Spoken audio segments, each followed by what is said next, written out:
सिद्धेभ्यः। ओम नमः सिद्धेभ्यः। ओम नमः सिद्धेभ्यः। अहिंसा परमो धर्म की आचार्य गुरुवर श्री कुंद कुंद भगवान की, आचार्य गुरुवर श्री ज्ञान सागर मुनि महाराज की,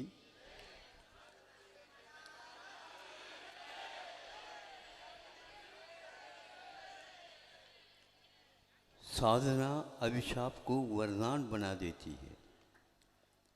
साधना अभिशाप को वरदान बना देती है। भावना पाषाण को भगवान बना देती है। विवेक के स्तर से नीचे उतरने पर वासना इंसान को हैवान बना देती, शैतान बना देती। आप सामने बैठे हैं, इंसान, इंसानियत के साथ यदि आगे बढ़ेंगे हम अवश्य ही भगवान बनेंगे। यहाँ यह क्षेत्र एक प्रकार से अनेक विचारों के साथ साथ आस्तिकता का एक प्रतीक है। यहाँ पर अपने अपने उपवास के प्रति समर्पित होकर के लोग अपनी उपासना करते हैं। देश से नहीं विदेश से भी लोग आकर के हजारों वर्ष प्राचीन इस क्षेत्र का वे देख करके विस्मित हो जाते हैं कि संसार में यह भी एक स्थान है जहाँ पर इस प्रकार विभिन्न विभिन्न विचारों के साथ ईश को आस्तिकता के साथ और इस शरीर में बैठा हुआ जो आत्म तत्व है वह भी परमात्मा बन सकता है और इस परमात्मा के अस्तित्व को स्वीकार करता है। आप लोग केवल ऊपर की बात कर रहे हैं और पहले के लोग ऊपर जो है उसका सही कार्यों में उपयोग करते थे और अपने आप को इंसान बने तो थे ही पूर्व उपकृत कर्म के कारण, किंतु उसको वह भगवत रूप धारण करा देते थे। यहाँ पर इतिहास को पढ़ने से, इन सब संस्कृति को देखने से ऐसा लगता है कि वो लोग बहुत बहुत भीतर जाते थे और आप लोग बहुत बहुत बाहर से संबंध रखते। आपको इसमें अच्छा लग रहा है, लेकिन इसकी एक सीमा है।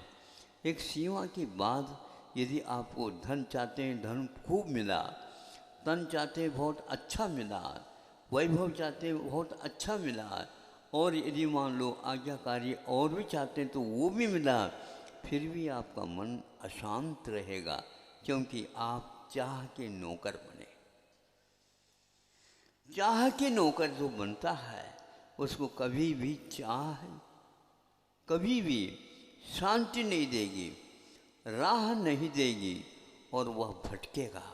उस भटकन का परिणाम क्या होता मैं ये नहीं जानता। चाहे विज्ञान हो, चाहे वीतराग विज्ञान हो, उन लोगों ने भी इसको कहीं न कहीं जा कर के सोचा है और विचार किया है कि, और एक वैज्ञानिक ऐसे भी हुए हैं, आइंस्टीन जिसको बोलते हैं, जिन्होंने हट कर के एक ऐसा आविष्कार कर लिया कि वह आविष्कार विस्फोटक है। आणविक शक्ति, हाइड्रोजन आदि बॉम्ब बनाया और उसके विस्फोट का जो अभिव्यक्ति होती है या विस्फोट होता है उसमें क्या क्या भयंकर सा आ सकती है, वो सारा का सारा आप पढ़ रहे हैं, देख रहे हैं। किंतु उनका लक्ष्य क्या था? विस्फोट के लिए नहीं था कि कौन से पदार्थ में क्या क्षमता विद्यमान है, इसको हम देखे जाने और उससे बचे। और ऐसे भी यदि मान लो विस्फोटक हो सकता है जिसके द्वारा एक जीव को भी धक्का न लगे और सुभीक से चारों ओर फैल जाए, ऐसे आविष्कार करने के भी भाव हो सकते हैं। अंततः गत्वा उन्होंने पश्चाताप किया है कि मैंने ये ठीक काम नहीं किया, क्योंकि ये विस्फोटक सामग्री हमने जो ला करके सामने रखा इसका दुरुपयोग तो निश्चित है, लेकिन इसका प्रयोग जब तक नहीं होगा तब तक दुरुपयोग यदि होगा तो निश्चित रूप से यह हानिकारक होगा। नहीं तो जानने की अपेक्षा करते हैं तो कभी भी यह हानिकारक नहीं होगा, एक उपाय हो सकता है। वह जीने के लिए एक भय के लिए आवश्यक होता है। भय रहता है तो आप जीने के बहुत उम्मीद जो रखते हैं वो ठीक हो सकता है। यदि नीचे देख करके नहीं चलेंगे तो धड़ाम से गिर सकते हैं, पैर टूट सकते हैं, हाथ टूट सकते हैं और बहुत कुछ क्षतिग्रस्त आपका जीवन हो सकता है। आप अकेले हो सकते हैं, आपका परिवार छिन्न भिन्न हो सकता है, आर्थिक समस्या आपके सामने आ सकती है, क्या क्या नहीं आ सकती है। और दर दर भटकने की बात नहीं, वह अपने आप के जीवन से आप ऊपर उठ जाएंगे। अब मुझे जीवन नहीं चाहिए, ये सबसे ज़्यादा पतन का सूचन है, जो जीवन नहीं चाहिए। जीव होकर के जीवन नहीं चाहिए तो जड़ तो होता नहीं।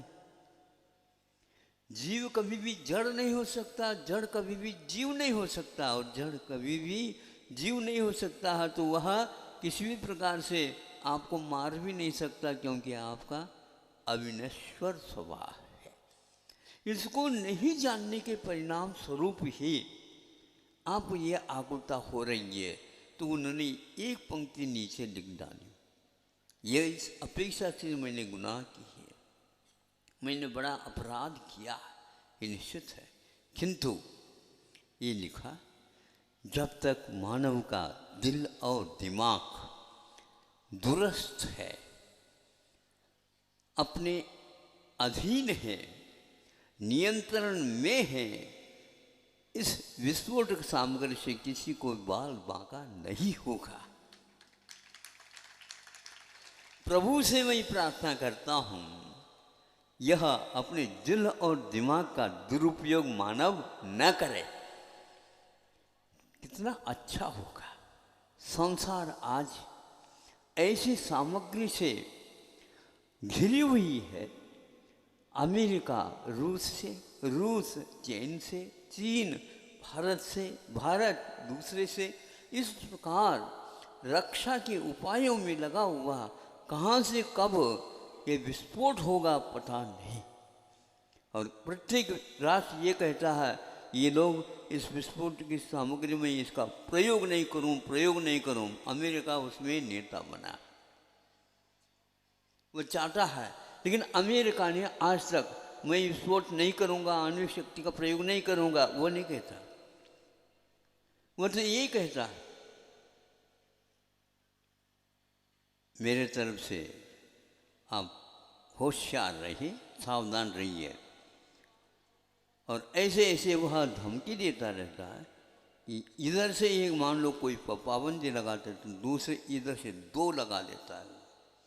इस प्रकार हर एक व्यक्ति अब ये क्या करेगा क्या पता, ये क्या करेगा क्या पता। अभी अमेरिका ने जिसके साथ दुश्मनी जैसे लग रही थी सभी लोगों को ज्ञात है, लेकिन वह दुश्मनी एकदम साफ हो गई। और कौन सा हो? उत्तर कोरिया। और उत्तर कोरिया को भी उत्तर मिल गया और अमेरिका को भी उत्तर मिल गया। देखो, उत्तर इतना महत्वपूर्ण नहीं है जितना कि उत्तर है। उलझा हुआ संसार है प्रश्नों के माध्यम से, अब उसको सही उत्तर मिल जाए, तृप्ति होती है, प्रसन्नता होती है और उलझा हुआ मन सुलझ जाता है। इसी का नाम उत्तर है। आपका मन हमेशा हमेशा घिरा हुआ है प्रश्नों से। मैं नमस्कार करता हूं, प्रश्नों से जो परे, प्रश्नों से जो परे हैं, अनुत्तर हैं, उन्हें मेरी नमन नमन नमन। मेरा नमस्कार उनको हो जो हमेशा हमेशा के लिए प्रश्नों से परे हैं। भगवान आपको भी चाहते हैं या आप उलझनों से ऊपर उठ जाइए। दूसरा देखिएगा, अपने आप ही अपनी क्रूरता छोड़ देगा कि वह मैं आपके सामने रखना चाहता हूँ। पानी भरते देव हैं, पानी भरते देव हैं, वैभव जिनका दास, मृगेंद्र मिल बैठते जहां दया का वास। सिंह और हिरण, गाय और सिंह दोनों एक घाट पर पानी पी ले, मनुष्य को अचंभा होगा, ये क्या हो गया। मनुष्यों, आपके लिए उपदेश होता है। उपदेश इतना महत्वपूर्ण नहीं होता, किंतु जीवन जीना बहुत सरल होता है, उसको आप लोगों ने कठिन बनाए रखा। मनुष्य सबसे ज़्यादा कठिन प्रश्न के हल करने में अपनी प्रतिभा का उपयोग करता और कहता है कि मेरे जैसे और कोई विद्वान नहीं है। लेकिन समझो, आप बहुत पीछे हो, बहुत पीछे हो। और आप लोगों के लिए प्रशिक्षण विश्वविद्यालय खोलते खोलते कई लोग थक गए होंगे, लेकिन ऐसे भी प्राणी हैं, वो आप लोगों जैसे उलझते नहीं हैं, सुलझे हुए रहते हैं। उनके पास कुछ सींग भी होंगे, लेकिन वो सींग प्रयोग के लिए नहीं। आप कम से कम डरिए इसको भी, आप मारने वाले हैं ऐसा नहीं। उसके पास भी प्राकृतिक ऐसे साधन दिए गए हैं, वो एक बार यूँ दिखा दे आंखों से तो अपने आप ही आपका पूर्व क्या पश्चिम क्या दिन में ही मालूम पड़ जाएगा। और नहीं है तो दिन में ताराएं दिखेंगी उसके सामने, फिर भी वो शांत रहते हैं। मृग मृगेंद्र मिल बैठते जहाँ दया का वास। यहाँ दया का वास रहेगा, कोई वैर का सवाल ही नहीं होता।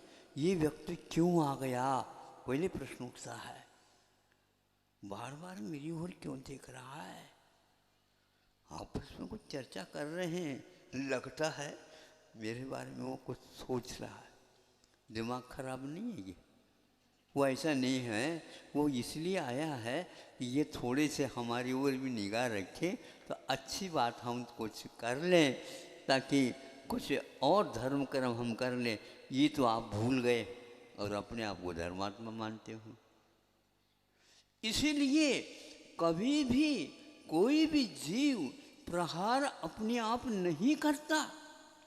मेरे पास एक व्यक्ति ने आकर के कहा, महाराज इस प्रकार की दशा है तो आपका क्या इसमें विचार। एक बार ऐसी हवा जैसी चली थी कि प्राण दंड दिए जाए क्या नहीं। प्राण दंड, फांसी शिक्षा जिसको बोलते, दे या नहीं दे, इसमें भारतीय संस्कृति क्या कहती है। तो भैया हम तो दे देगा ऐसा तो कहेंगे नहीं, लेकिन क्या कहें, प्राण दंड की व्यवस्था तो की गई है, ऐसा सुनते हैं हम दंड संहिता के अनुसार। तो हम क्या बताएं। देखो सुनो, प्राण दंड देने से पूर्व में भी कुछ किया जाता है क्या नहीं, ये पहले बताओ। प्राण दंड कब दिया जाता है, अब प्राण दंड देने के योग्य ये है क्या नहीं, ये उसके बारे में कुछ सोचते हैं क्या नहीं, वो क्या है। फिर बाद में हमें ऐसा लगा, मूक माटी में हमने ये पंक्ति लिख डाली कि कोई भी व्यक्ति अपराध कर देता, निम्न कोटि का अपराध कर देता है, इसमें कोई संदेह नहीं है, क्रूरता के साथ व्यवहार करता सबके साथ, इसमें कोई संदेह नहीं, और उसको दंड मिलना चाहिए। किंतु उस प्रकार के व्यक्ति को दंडित करने वाला जो न्यायाधीश होता है वह क्रूरता से उसे दंडित न करे। क्रूरता उसने अपनाई है, इसलिए न्यायाधीश भी उसके लिए क्रूरता के साथ व्यवहार करे, ये कहीं भी दंड संहिता में उल्लेख नहीं है। आप उस क्रूर व्यक्ति के सामने भी कुछ ऐसे प्रयोग कर सकते हो जो अभी अभी जेलर भी आकर के कह रहे हैं कि यह परिवर्तन, यह ऐसा परिवर्तन, ये क्रांति का युग हो गया है। यह एक प्रकार से शांति के दूत आप बन जाते हैं, भूत भी दूर भाग जाते हैं।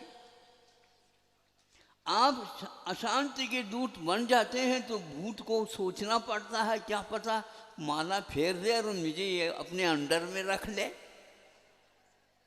हाँ, और यह सबसे ज़्यादा नहीं ऐसा है, मनुष्य एक ऐसा प्राणी है भूतों को भी वशीभूत करने के लिए लगा हुआ है। भूतों को भी वशीकरण विद्या, नहीं समझे, अच्छे अच्छे व्यक्ति को भी मैं अपने अंडर में रखूं। हाँ, अब क्या करें? डरते ही सब लोग, मनुष्य से बहुत डरते हैं। हम ही बस नहीं डरते, बाकी सब डरते,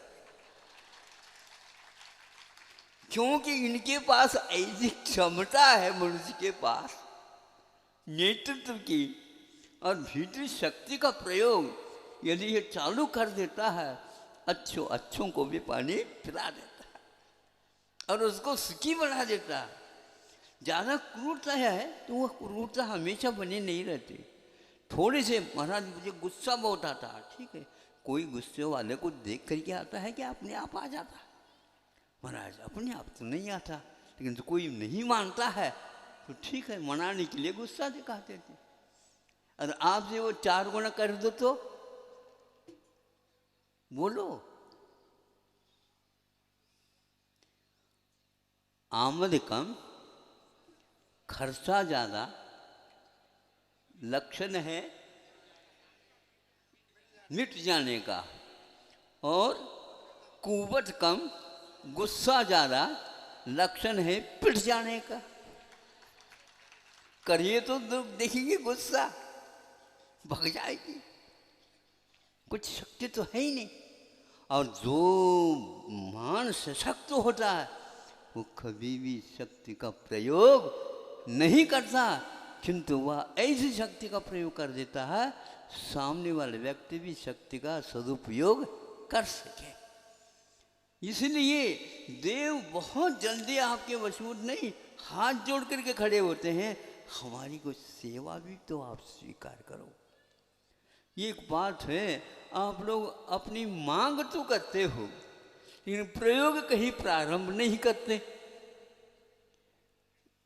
जेलर साहब आए, महाराज हम इस प्रकार चाहते हैं, इस प्रकार करना चाहते हैं, बहुत अच्छा है, हमें आशीर्वाद दे दो। ठीक है, प्रारंभ तो कर लो। हमारे यहाँ प्रारंभ और किसी शक्ति के साथ नहीं होता, श्री गणेश होता है। सुनते हो श्री गणेश का क्या अर्थ होता है?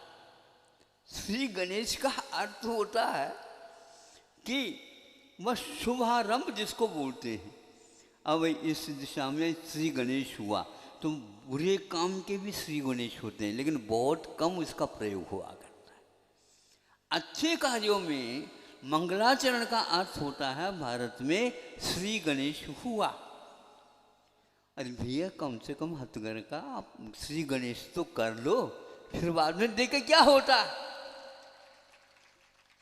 अब धीरे से उन्होंने यहाँ तक हम आ गए, आ तो गए, पैरों से उठ करके आए हैं क्या विमान से आए उतरे? बताओ।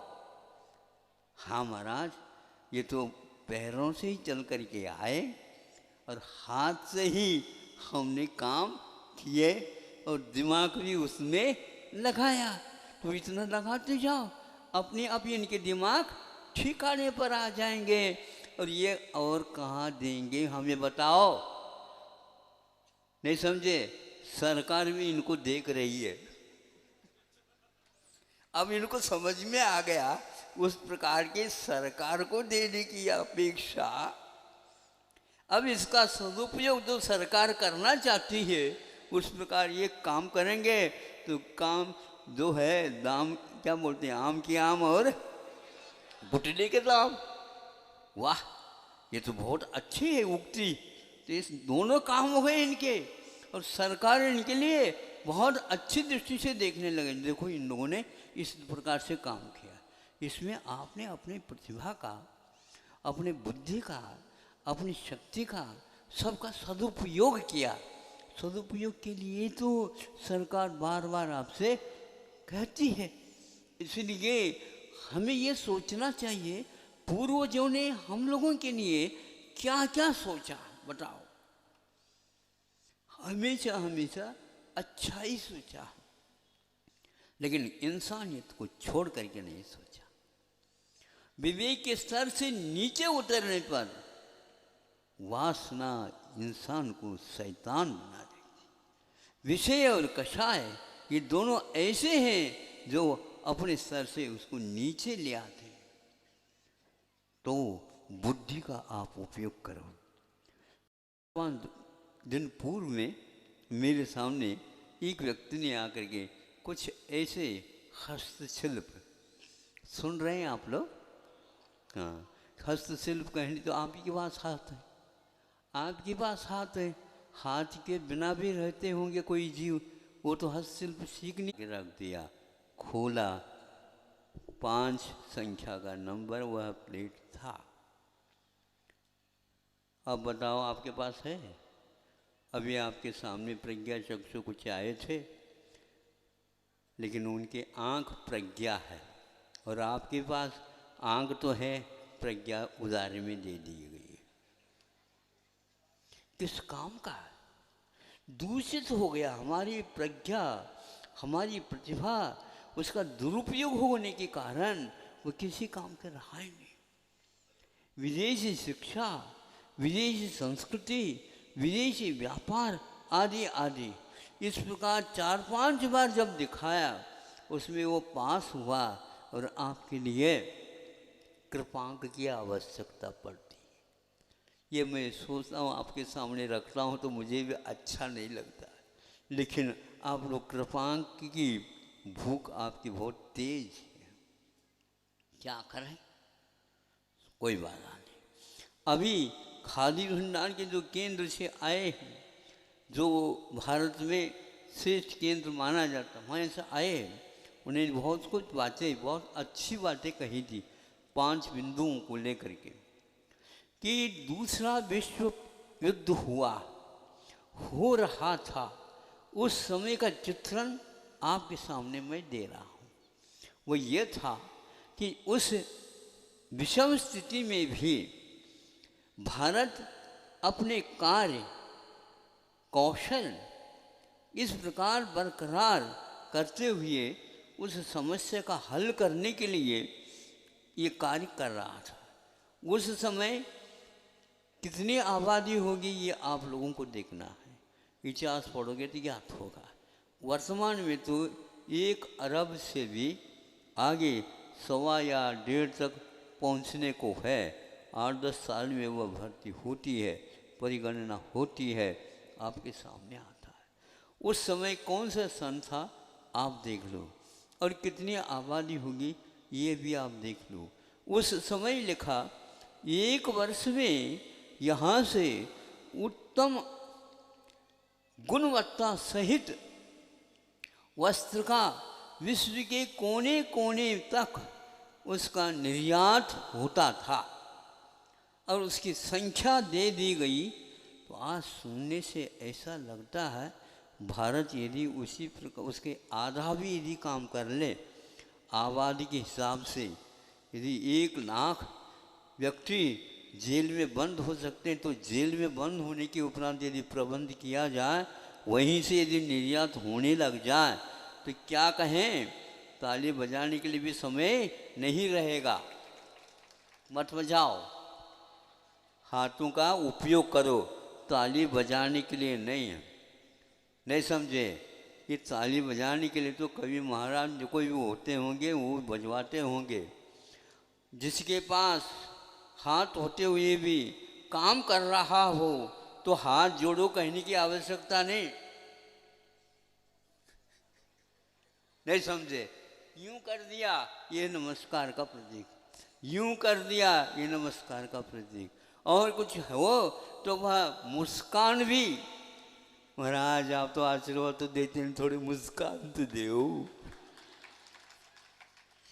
जिसके माध्यम से आपको यदि प्रसन्नता आमूचूर होती हो तो मुस्कान तो हम दें, लेकिन उस मुस्कान का जो है दुरुपयोग करोगे और मुस्कान मांगते मांगते मांगते बूढ़े भी हो गए, नहीं समझे, फिर भी अभी भी वही आदत रखो महाराज पहले जैसे मुस्कान तो है ही नहीं। मैं ये सोचता हूँ मुस्कान तो लुट गया हमारा, देते देते देते देते। अब भगवान को देख लेता हूँ कैसे उनकी मुस्कान हमेशा बनी रहती, तब कहीं आप मैं दे सकूँगा, नहीं तो दूसरी पर्याय में देख लेंगे। अब तो नहीं हो सकता, क्योंकि ज़्यादा लाड़ प्यार करेंगे तो ऐसा होगा। तो आप संख्या बता रहे हैं, मैं उनके लिए कितना वह वस्त्र का निर्यात होता था। 1 अरब मीटर, 30,000 मीटर और ऊपर, इतना एक वर्ष में वस्त्र नियमित रूप से निर्यात होता था। और अनेक प्रकार के, ये एक आप लोगों की धारणा है और इस धारणा को मिटाने के लिए ये सब किया जा रहा है कि वस्त्र ज़्यादा नहीं बनता होगा, बड़ी मात्रा में एक बनता भी होगा तो वह गांधी छाप ही होगा, नहीं समझे। धोती पहनो घुटनों के ऊपर वाली, नहीं समझे, लट्टा पहनो, नहीं समझे, लट मार दे रहे हो। हमें अच्छी गुणवत्ता सहित वस्त्र विदेश के अलावा कहीं मिल ही नहीं सकता। आपको आंखें अभी भी खुली नहीं है, आप इतिहास तो कम से कम पढ़ो। अच्छी क्वालिटी का अच्छे अच्छे उन्नत देश भी अच्छे वस्त्र को ढूंढते थे, लेकिन केवल वह वस्त्र उनके योग्य भारतवर्ष में मिलता था और पंक्ति लगा कर ये खड़े हो कर के मांगते थे। और उसमें इंग्लैंड भी ऐसा राष्ट्र था और वहाँ के जो विक्टोरिया है रानी, वह केवल उसका नियम था हम तो केवल भारत के वस्त्रों का ही उपयोग करेंगे। और आप लोग जो कह रहे हैं हम तो क्या कहा, विदेशी ही वस्त्रों को बुला लें, अन्यथा न ले। ऐसे भी रईस थे भारत में, विलायत से वस्त्र आते थे और वहीं पर वस्त्र, वहीं पर स्त्री जिसको बोलते हैं प्रेस हो करके आ जाती थी। रईस थे, लेकिन वह गुणवत्ता को देख कर सोचते हैं कुछ भी नहीं था। तो आप सोचो गुणवत्ता पहले आवश्यक था, लेकिन आज उसके बारे में आप लोगों की गलत धारणा बन गई, क्योंकि ऐसी धारणा बनाई गई है। यहाँ पर विविधता नहीं है। अरे विविधता क्या नहीं है, उस समय वह वस्त्र इतना जाता था मात्रा में, तो लौटते समय क्या ले आते थे खरीद करके, खरीदने के नाम नहीं। जो कुछ आवश्यक है जीवनोपयोगी वस्तु पूरे की पूरी अच्छी मात्रा में भारत में ही बनती थी, निर्यात के अलावा वो वहाँ से कोई मांगते थे नहीं थे। और बदले में जो लाते तो सोना चांदी और हीरा मोती ही यहाँ आ जाती थी। और आज क्या आर्टिफिशियल भी मोती नहीं पा रहे। कैसे भाग्य है आप लोगों का। ये श्रम करिए और इतिहास पढ़िए, तभी आप लोगों को होगा स्वतंत्र होने के लिए। और गरीबी उस समय ये कहा इस प्रकार का श्रम होता था, गरीबी वहाँ पर पास आ ही नहीं सकती थी। जो व्यक्ति स्वाश्रित होता है इस प्रकार की करने के लिए भी उनको ज़्यादा पूंजी लगाने की आवश्यकता नहीं पड़ती थी। एक स्थान पर हमने ये पढ़ा था कि यहाँ पर गांधी जी ने ऐसा क्यों अभियान चालू कर दिया, विदेशी वस्त्रों की होली कर दो। आज सुन करके कैसा लगे, एक ऐसे क्रिमिनल व्यक्ति था, नहीं समझे, ये अपराधी कोटि का व्यक्ति होता, तो वह वस्त्र वहाँ से यहाँ पर आपको पहनने के लिए आ रहा है और उसको होली जलाओ। एक स्थान पर लिखा हुआ मिला कि इसीलिए ये विरोध करते थे, यहाँ पर यदि वह दिन आ जाएंगे तो यहाँ पर बड़ी दुर्दशा होगी, क्योंकि दो व्यक्ति रोजगार के लिए तरसेगा। उस समय आपको पश्चाताप होगा कि गांधी जी ठीक कहते थे। और आज आपके यहाँ पढ़े लिखे बीटेक भी है, एमटेक भी है, पीएचडी भी है, एमडी है या एमबीए है, नहीं समझे, इंजीनियर वकील बहुत सारे हैं, हमें कोई नौकरी नहीं मिल रही है। अभियान चल रहा है, सरकार के लिए एक बड़ा सिर दर्द है, मुख्य रूप से गरीबी और एक प्रकार से बेरोजगार। गांधी जी कहते हैं कि ये यदि यंत्र आ जाएंगे तो एक व्यक्ति 1000 व्यक्तियों का काम एक यंत्र करेगा, तो 999 व्यक्ति का हाल क्या होगा यहाँ पर, उनके लिए रोजगार समाप्त हो जाएगा।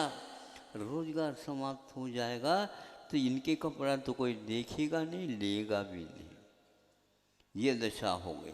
ये चित्रण भविष्य का उनके सामने था, लेकिन आधुनिक आधुनिक जिसको बोलते हैं, पढ़ो लिखे हो आओ ठीक है, हम इसको पढ़े लिखे का अर्थ समझाना चाहते हैं। हम अधिक सुनिए, कटु शब्द है थोड़ा सा, क्योंकि बुखार आ जाता तो कटु ही औषध चाहिए। सुनो, हाँ, मलेरिया के लिए कटु औषध होना चाहिए। हम अधिक पढ़े लिखे हैं, कम समझदार। दोबारा पढ़ो, हाँ, हम अधिक पढ़े लिखे हैं, कम समझदार। समझदारी के बिना पढ़े लिखे के कोई मूल्य नहीं है। ऐसे व्यक्ति अपने शासित होकर के अपने जीवन को जीते थे और शासित होने की शिक्षा दी जाती थी। और ऐसे भारत में अब आत्मा की बात करो, जो व्यक्ति फटा हुआ पहन करके आता मेरे सामने, सोचता हूँ ये क्या हो गया, गरीबी आ गई?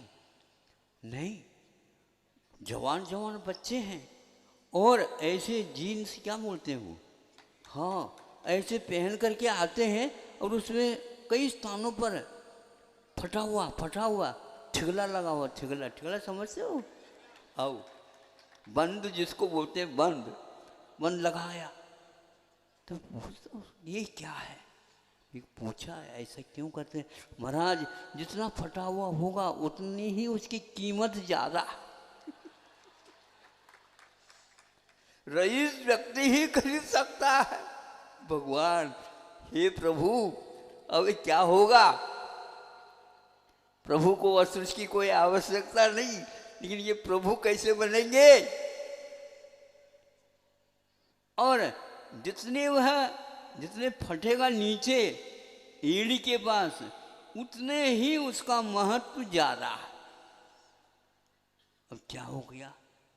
बुद्धि क्या हो गई? होली के दिन में भी ऐसा कोई नहीं पहन सकता। अब आप दिवाली के दिन भगवान महावीर के सामने लड्डू चढ़ा रहे हो,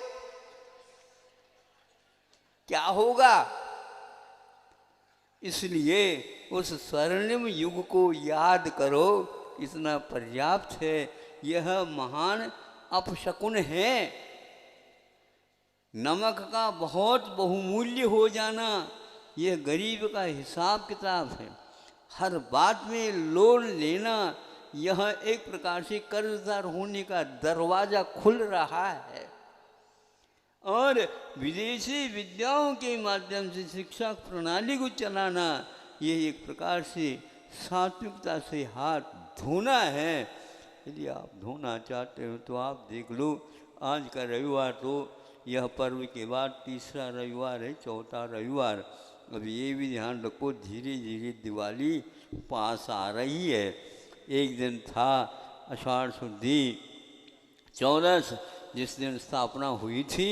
अब ये उठने का समय आ गया है।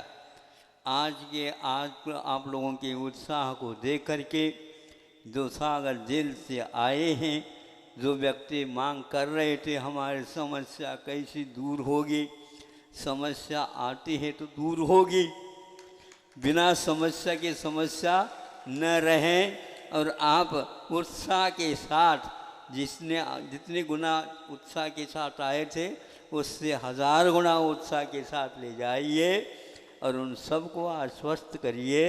और ये क्रांति यदि वहाँ पर हो रही है तो इसका अनुकरण अवश्य भारतवर्ष में होगा और उसके बहुत अच्छे शुभ दिन आएंगे, शुभ क्षण आएंगे। और समस्या कुछ नहीं, भारत कभी भी समस्या में से उलझता ही नहीं है। वो तो समस्या को हल करने की क्षमता रखता है, विश्व गुरु माना जाता है। आप लोग उसको भी पढ़ने का और याद करने का, इतिहास को खोल करके देखने का अवश्य प्रयास करेंगे। हम लोगों के लिए ऐसे उपदेश मिले हैं और उसी का आप लोगों को अनुकरण करना है। अहिंसा परमो धर्म की, बोधि समाधि परिणाम शुद्धि, स्वात्मोपलब्धि विषव की सिद्धि, चिंतामणिम चिंतित वस्तुदाने त्वामंद मानस्य ममा। आचार्य गुरुवर्षी विद्यासागर जी महामुनिराज की